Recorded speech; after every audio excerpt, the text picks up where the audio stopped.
If someone told you that renting is always throwing away money, they oversimplified it.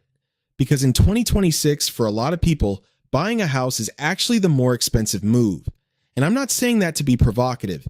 I'm saying it because I ran the numbers. I spent hours comparing renting versus buying using real assumptions. Home prices, mortgage rates, property taxes, insurance, maintenance, transaction costs, and investment returns. And what I found is this. If you make the wrong housing decision, it can cost you well into six figures over the next decade. So in this video, I'm going to show you the math, the framework, and the exact situations where renting wins, and the situations where buying still makes sense. Because the truth is not renting is bad, and it's not buying is always better. The truth is, most people are using the wrong formula, and that formula starts with one number, the 5% rule. Let's break it down. The 5% rule is a simple way to estimate the unrecoverable cost of owning a home. You take the purchase price of the house, multiply it by 5%, and divide by 12.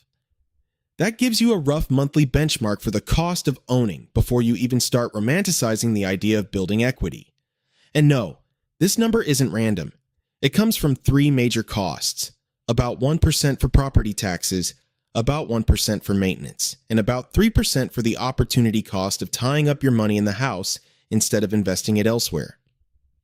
Add those together, and you get 5%. Now, is it perfect? No. It's a rule of thumb, but it's an incredibly useful starting point. Here's the logic. If 5% of the home price divided by 12 is higher than the rent for a similar place, renting usually deserves a very serious look. For example, let's say the house costs $400,000. 400,000 times 5% equals $20,000 per year. Divide that by 12, and you get about $1,667 per month. So if a similar property rents for less than that number, renting may actually be the better financial move. And that surprises a lot of people, because most people compare rent to the mortgage payment. That's the mistake. The mortgage is not the full cost of ownership. Not even close. So let's run the full example. We'll use a $400,000 home. Let's say you put 20% down. That's $80,000 up front. That leaves you with a mortgage of $320,000. Now, depending on your rate, your payment will vary. But let's use a realistic modern mortgage scenario. At roughly today's rates, your monthly principal and interest payment is a little over $2,000. But that is only the beginning. Now add property taxes. On a $400,000 house, that could easily be several $100s per month. Now add homeowner's insurance. Now add maintenance. And this is the part people constantly underestimate. Homes do not maintain themselves. Roofs fail. HVAC systems die. Water heaters break. Plumbing leaks. Appliances age out. Paint, flooring, gutters, exterior work. All of it costs money.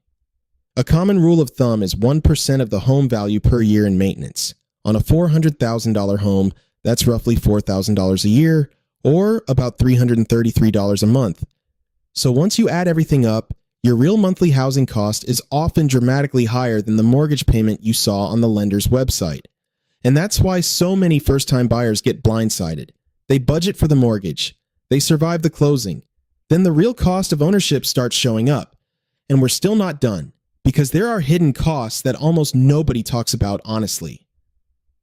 First, closing costs. When you buy a home, you're not just bringing the down payment.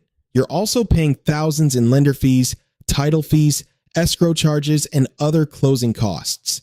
Then, when you sell, you pay again. Agent commissions, seller closing costs, concessions, repairs before listing, moving costs. That round-trip transaction cost can be massive. Second, PMI. If you put less than 20% down, you may have to pay private mortgage insurance. That is an extra monthly cost that protects the lender, not you. Third, HOA fees. Depending on the property, you may have another monthly bill on top of everything else. Fourth, tax and insurance increases. These costs don't just sit still forever. In many markets, they rise. Fifth, major repairs. And this is where homeownership gets very real. A roof can cost tens of thousands. An HVAC replacement can cost thousands. Foundation issues can get ugly fast. When you rent, you make a phone call. When you own, you make a payment.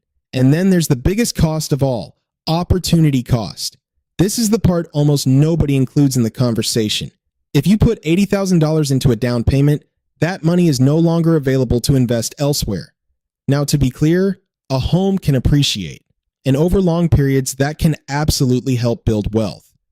But money invested in broad market index funds has historically compounded very powerfully too. So the real question is not, does a house build equity? Of course it can. The real question is, would your money have done better somewhere else, after accounting for all the costs of owning? That is the question that changes everything.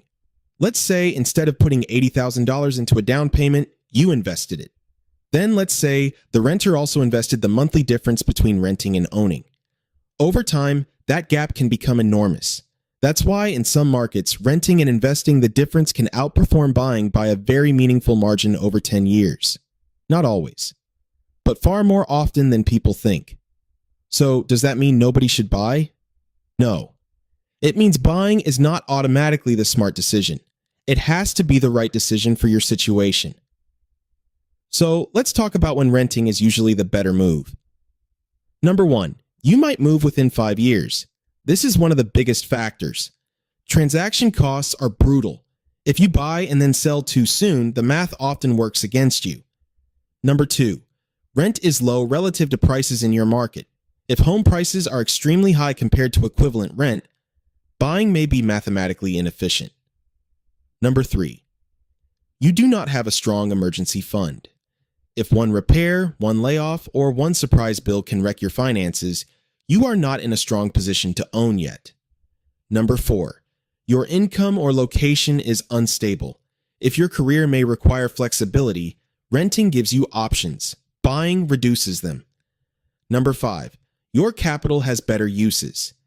If you are building a business, investing aggressively, or paying down bad debt, tying up a huge amount of cash in a house may not be your best move yet. Now, let's be fair. There are absolutely situations where buying wins. Number 1, you are staying put for a long time. If you know you'll be there for 10 years or more, ownership starts to look much better. Number 2, you are financially stable. You have reserves. You have reliable income. You are not draining yourself just to close the deal. Number 3, the market fundamentals support buying. Some areas genuinely reward long-term ownership much more than others. Number 4, you value control and stability. No landlord, no rent increases, no restrictions on how you live in the property. That has real value, even if it doesn't show up neatly in a spreadsheet. Number 5, you're buying strategically. For example, a duplex, triplex, or fourplex where rental income helps offset the cost. That changes the math significantly. So here's the real conclusion. In many expensive markets in 2026, renting plus disciplined investing can beat buying from a pure financial perspective. But buying can still be the right move if you are stable, well-capitalized, planning to stay put, and buying intelligently. So don't ask, is renting better? Or is buying better? Ask the only question that matters. Which one is better for my numbers, my timeline, and my life? That's the decision. Here's the framework I want you to use. First, compare rent to the 5% rule. Second, ask how long you'll realistically stay. Third, stress test your emergency fund and job stability. Fourth, look at your local market. And fifth, only buy if the numbers in your life both support it. That's how adults make housing decisions. Not with slogans, not with social media cliches, and definitely not with rent is throwing away money. If this video helped you think about renting versus buying in a smarter way, hit the like button so more people see it. And subscribe, because on this channel we don't just repeat financial myths, we test them with real math. Also drop a comment below. After watching this, are you leaning more toward renting or buying? I read the comments and I'd genuinely like to know where you stand. Thanks for watching. And remember, the best financial decision is not the most popular one. It's the one that still makes sense after you run the numbers.